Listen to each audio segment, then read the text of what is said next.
La parole est maintenant à Madame Danielle Obono pour le groupe France Insoumise. Merci Monsieur le Président.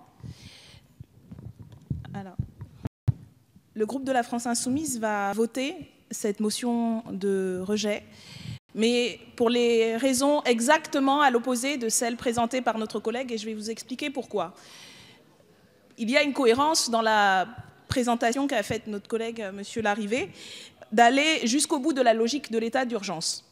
Et l'incohérence, elle est effectivement dans la majorité, dans le gouvernement, de vouloir remettre en cause de manière si grave l'état de droit en instituant des procédures qui sont de l'avis de toutes les organisations, y compris celles que nous avons rencontrées dans les auditions, au sein de la commission des lois, la CNCDH, le syndicat de la magistrature, à peu près tous les syndicats de juristes, de magistrats.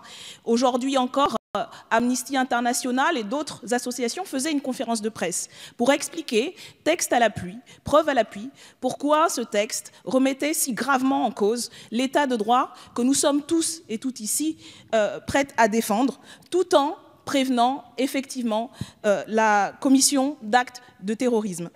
L'urgence pour nous, justement, en matière de lutte véritable, efficace contre ces actes de terrorisme, réside dans la mise à part de la quinzaine de textes législatifs qui ont été votés depuis 1986, l'ouverture d'un véritable débat sur la réorganisation des services, l'augmentation des moyens entre la justice, le renseignement et la police, au lieu de quoi le gouvernement se lance dans une mesure qui précipite encore plus la tendance sécuritaire que le ministre lui-même a reconnu comme étant un risque de tomber dans ce que le journaliste a appelé un despotisme doux.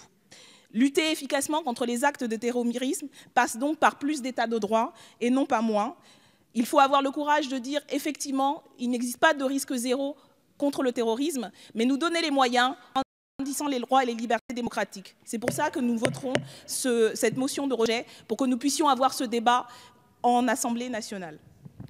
Merci.